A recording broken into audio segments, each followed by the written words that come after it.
Alright, good morning class. Today we're going to talk about parabolas. We've been talking about parabolas for quite some time now, but we're really going to go into this thing called transformational form, which is on the objective board located right there beside the door. So today, once again, here we are talking about parabolas. And what we want to understand about parabolas, there are two things I need you to really focus on. Number one is that in order to have a parabola, we will have a square term and a linear term. Okay? Once again, we can have a square term or a linear term. What that means is your x will be squared and your y will be to the first power, or your y will be squared and your x is to the first power. Okay? Either one of these will give you a parabola. The official definition of a parabola is to have a focus,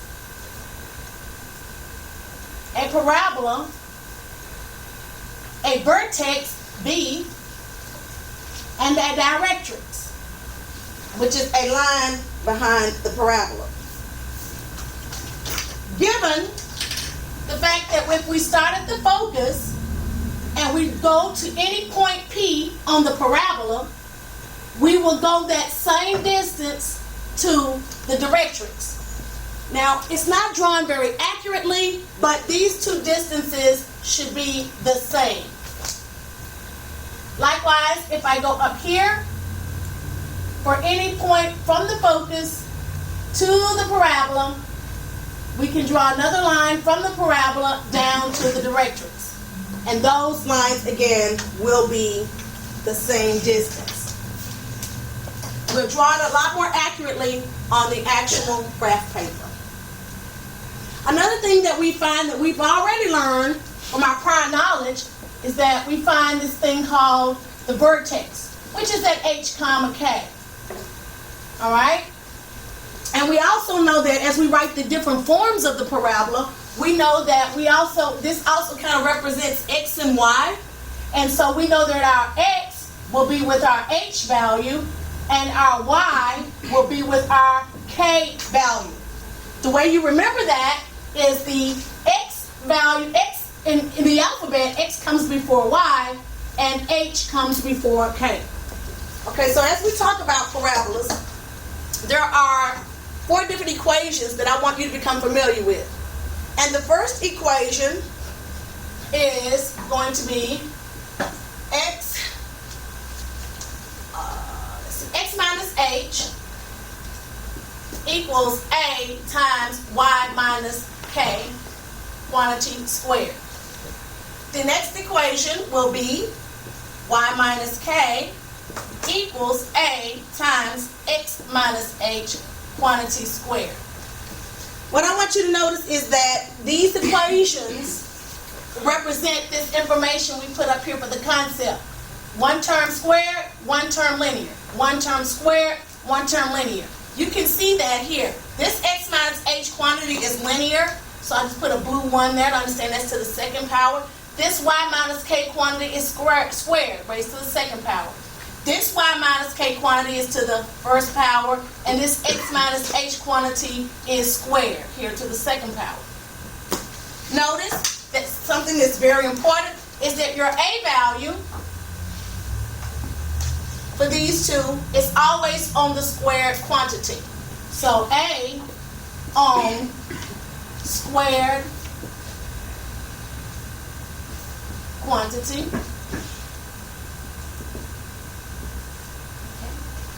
We just call it the second power. So squared would also mean the second power.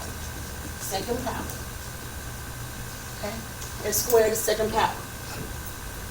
So when we look at these, we can find, when we use these equations, all we want to do is find things out about that parabola. That's our goal. So our goal, one of the things that we're going to find using this is called the vertex. We know we can lift the vertex right out of the equation. Our vertex is h comma k.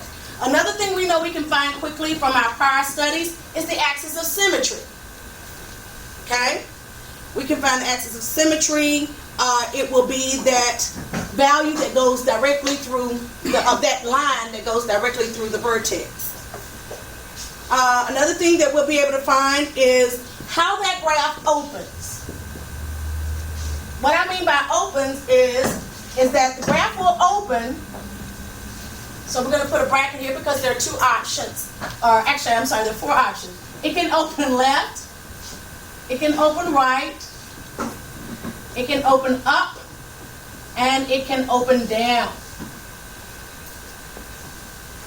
And when we do that, we can also tell something else about the graph in terms of it. And we have what we call a maximum and a minimum. Now, if the graph opens to the left, we have what is called a minimum. Okay, there's the graph opening to the left. I'm sorry, I apologize. We have a maximum. A maximum, I'm sorry. You all come on in and be seated. We're already started the lesson. We have a maximum if the graph opens to the left. If the graph opens to the right, here we're going to have some minimum value. If the graph opens up, we'll have a minimum value. And if the graph opens down, we'll have some maximum value. Okay, this information is very, very important for you to learn. And it comes with practice. So we're going to put them.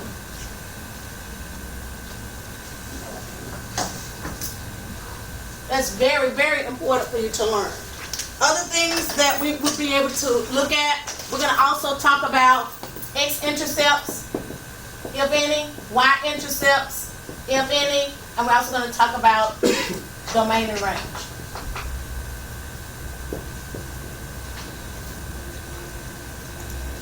What does x-intercept and y-intercept mean?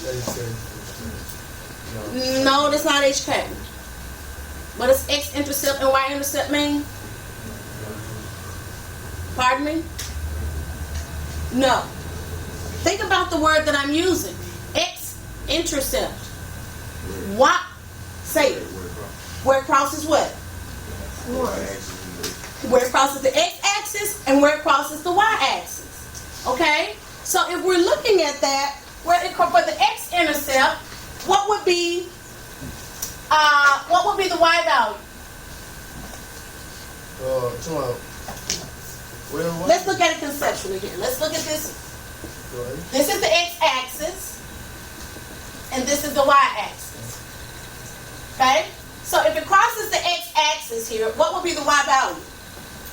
Zero. Zero, exactly. So when we look at x-intercepts, we know what's going to be over here. A zero and some number, right? Absolutely. There will always be a zero over there. Okay, now, when we look at the y-intercepts, what is the x value? Whatever you want to do. On the y-intercept, what is the x value? Zero. Okay, so we know when we have our y-intercept values, this will always be a zero, and we'll have some number there for the. Okay. Does everybody understand that conceptually? Okay, so what is the value of y on the x-axis?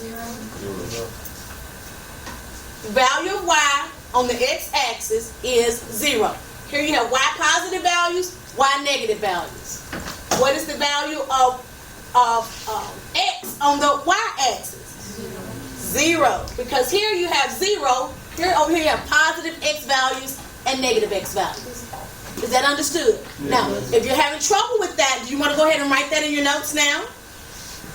Okay? Let's go ahead and write that in our notes. What is this? This is positive y value. Negative y value. Let's put it in your notes. Negative y values down here, and up here is what kind of y values? Put this in your notes. Positive y values. Over here, what do we have? Positive x values, right? And over here, what do we have? Negative x values. So on this line, what is our y value on the x-axis? 0. Pardon me? 0. I'm listening for the entire class. 0. Okay. All right, let's go on to our next set of equations. This really takes practice because it's kind of like a flip-flop, okay? When you're looking at the x intercepts, your y is 0. The y is the one that's 0. When you're looking at your y intercepts, the x is the one that's 0. Okay? Just flip-flop for the axis. The next set of equations that we want to look at, they look almost identical. I'm going to say that again. They look almost identical to these, but they are not quite the same. There's a slight difference that you need to pay attention to. So our next set of equations will be x minus h squared equals 4p times y minus k. And then we have y minus k squared equals 4p times x minus h. Can anyone tell me the difference between this set of equations and that set of equations? Let's differentiate. Would you sit up for me, please, Miss Eason? Say again.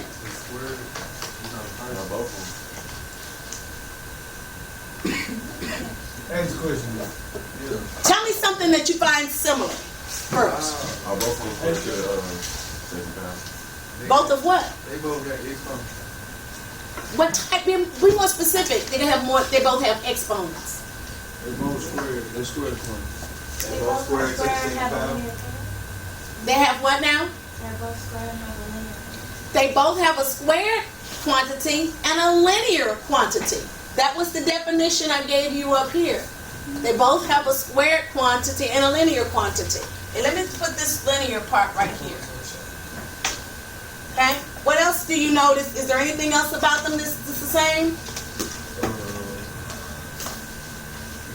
They both have 4p. No, no. I mean this pair and this pair. These two and these two. Is there anything else? Okay, what about something that's different?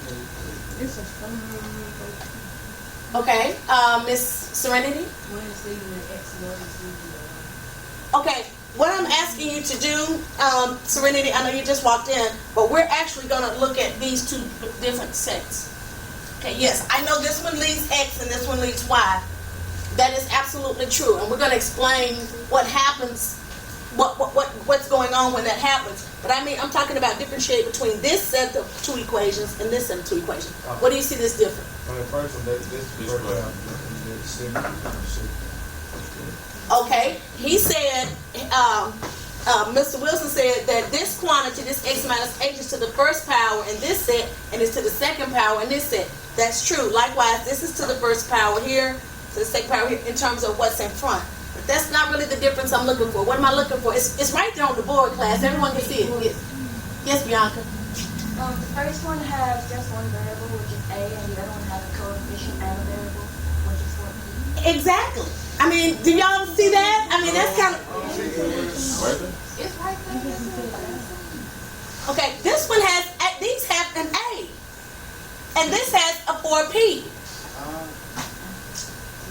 We got it. Okay? You all see the difference there? Now, here's something you need to pay attention to very, very closely. The A is on which term? It's on the square. It's on the square. A is on the what?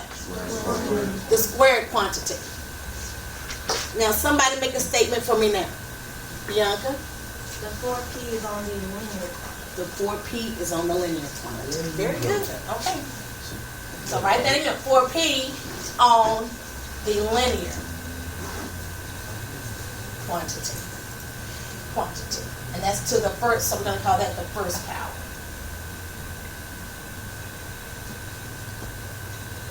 Okay. Now we can also find, so with this, we're going to also find the vertex. We're going to find the axis of symmetry. We're going to talk about how it opens up. How it opens, it's going to open left, right, up, down, and just like right above, we're also going to have a max and a what, class? A minimum. If it opens left, that's going to give you a maximum value. If it opens right, that gives you a minimum value. If it opens up, that's a minimum value, and if it opens down, that's going to be a maximum value. That's the same as above. There's no change there. There's nothing, but this is so important. Okay? Now, like above, we have we might have x-intercepts, we might have y-intercepts. Okay? Once again, our x-intercept and our y-intercept. The x-intercept will have some x value, and of course our y value will be 0. The y-intercepts will have some y value, and our x value will be 0 all the time. Now, there are 2 important things that you can find. Now, let me make your life easy. Let me make your life easy. Let me make your life easy. Please understand that we're going to be talking about something 2 other key features called the focus and the vertex. Everybody say focus and vertex. Focus and vertex. When we want to find the focus and the vertex, we're going to have to use the second set of equations right here, right now. Okay? So right up under here, focus and vertex. I'm sorry, focus and directrix. I'm sorry, class. I apologize. Everybody say focus and directrix.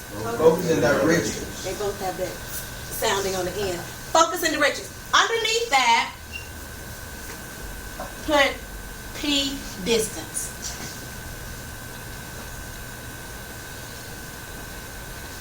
Where's the P in this formula?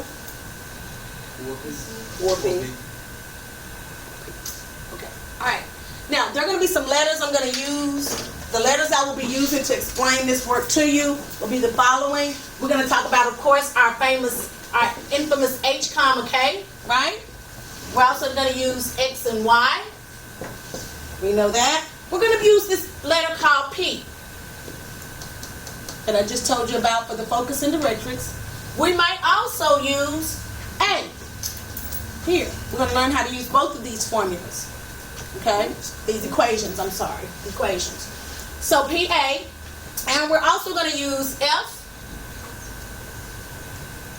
We're also going to use D and V. Can anybody tell me what F, D, and V are for? Focus, direction, and vertex. Say, I need everybody to say it. Exactly. Focus, directrix, and vertex. All right, so let's get started real quickly. When I put this on, I put it on Schoology. I know all of you don't have the Schoology, but again, we're going to go to the YouTube as often as possible. But on Schoology, I was able to load some images of this guy standing outside on a football field, and what he had in his hand. So here's the guy, and he's standing there on the football field. He had a device in his hand that was made out of like some clear, like some plexiglass. And once again, y'all, when I put things on Schoology, I ask you to go and look at those. Those things help you understand what I'm talking about. It gives you a visual picture, something mental to go on. Only a few people really like my status, looked at it and liked my status. There weren't very many of you.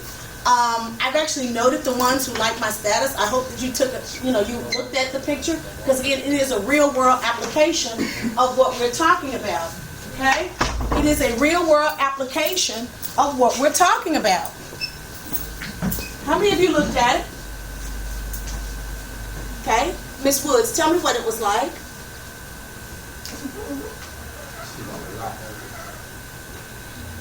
Mr. Wilson, let's don't do that.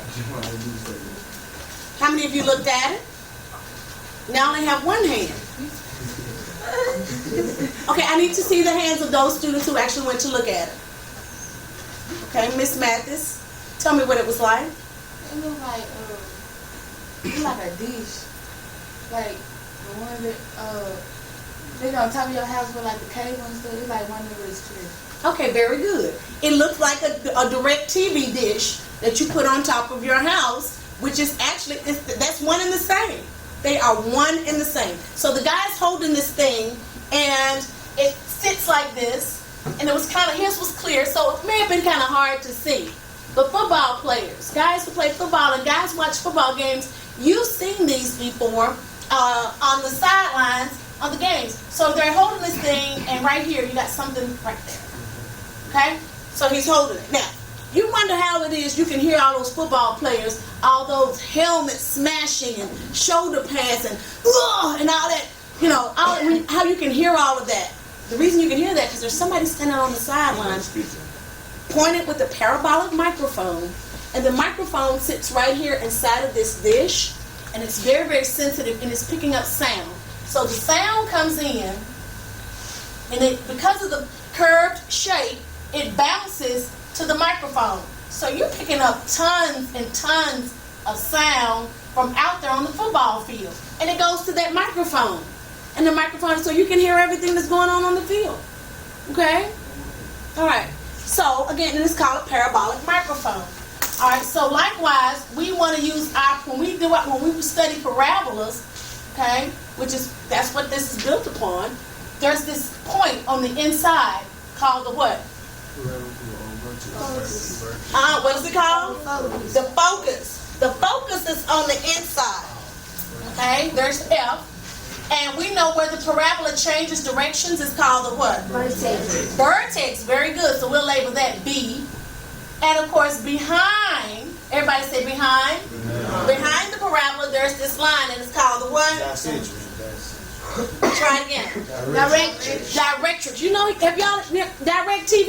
I have Direct TV, right? That's what this is built on. The satellite sends the information in to your receiver here, to this parabolic shaped thing from space. It sends the satellite signals. That's why when it rains, you can't get Direct TV. You got to have cable. You want to see your television when it's raining, because the rain messes up the signal that's coming into the satellite into your dish there. Okay, so here's what's important to you, class. This right here. This distance P is the same as it's the same as this distance. That's very important. So let's put it there so we'll know. Everybody put very important. Very important. Put that in your notes, because we're getting ready to work some work. All right. So here we're gonna use it now. All right. I come over here. I have this graph. I have some value. I'm going to come over some value H, and I'm going to go up some value K, and that's my vertex, and it's at H, comma, K. All right? So I came over some distance H. I went up some distance what? K. H is along the X. K is along the what? Y. The Y. So I come up some distance HK for my vertex, but then I go up additional distance up here for something. I want to put my focus up here. Which way is my parabola going to open? Up, down, left, or right? How do you know? They gonna be because it's positive. You don't know what. You got HK. Why you put negative HK? This is gonna go to the right, and it's gonna go to the That shit, the right. right gonna go like this. Somebody say something about this in relation to this. Oh. Yes, ma'am. The way it looks, like where your vertex and your focus is, your parabola will open whichever direction your focus is. Very good. That parabola must open so that the focus is on the inside of it. That's what the microphone is, correct? So I know that my parabola is going to open what? Up. I know it's going to open up. That's why somebody said concave up. Very good. So you can draw a different. Like, you can change the side. Like if you gonna draw that, you can draw a different. We will. We're going to draw them all four ways. Yes, we are. Let me draw them all. We're going to draw one. Remember my notes? Remember I put a circle around left, right, up, and down? This is the up. That's the right. We got to do all four of them, okay? So, all right, now, all I want to do is this very quickly. So here's the thing. My vertex is going to be H, comma, K. We know that. Now I need you to tell me what my focus is. What is my focus? I'm only using letters. I'm only using the variables. Your focus gonna be in front of us, so it's gonna be okay.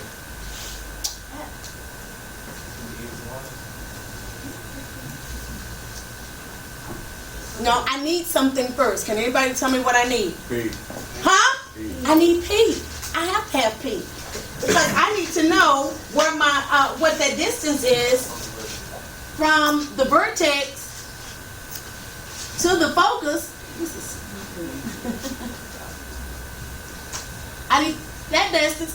That P distance will also tell me the distance from the focus to the vertex and from the vertex to the what? To the what?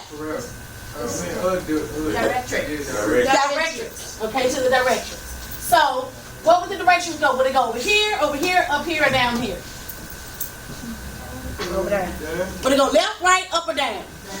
Down below the what? Down below the vertex. Very good. Okay. So the directrix will come down here. Very good, class. Okay. And it's some distance, same distance what? P. The same distance P.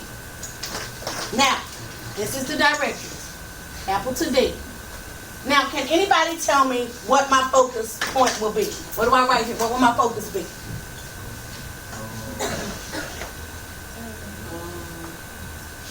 Well, we know. Let's talk about what we know. We know the focus is in line with the vertex, right?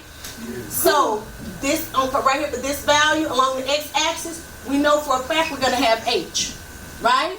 Right. Everybody agree with that? Yeah. They both have the same H, don't they? Yeah. Now, what about the K? No. Do they have the same K? No. So, how do I get that? How do I know what the focus is? I need to know based on these letters, these variables. You need to subtract. If this is at K, if this is distance K, what is this distance in relation to K? This is K. What is this distance in relation to K? I don't give a check. Why? I don't give a check. Okay. That's distance K, correct? Right? Right. What is that distance? It's just the same thing. It's not the same distance. This can't be K, and that's also K. So it was just 8. No, this is no, baby. This is the H. This is H. You gotta be one. So it'll be your P. Oh, so it's a distance? Like, it's going from like a distance, so you add on the distance to get your new K? Yes. Both of you, come on, put together what you both said. So it's your K adding on the distance. It's a P. Say it again. It's your K adding on a distance. It's a P. Say it again. It's a K adding on the distance. It's a P. It's a K adding on the distance. It's a P. K plus P. Oh, that's right. Very good. You guys are great. You guys are great. So it's K plus P. If I take my K, I add the P, I'm up at the focus. Everybody say, if I take my K, add the P, I'm at the focus. All right, now, here's the thing. The directrix. What is the directrix? Bianca and Eddie again. Some distance. Come on. Some distance from the K. And the P. Some distance from the K. And the P. Some distance from the K. And the P. So what do we get? Are the direct from that, it's like K minus P. K minus P. Take the K, subtract the P, and you're at the directrix. And because it's going to be, it's a line class, the directrix is a line, this is some Y value, we have to write it as an equation. So you must put Y equals K minus P. Okay? The bell has sounded. Now, you have this one for your notes on the video. I'll stop the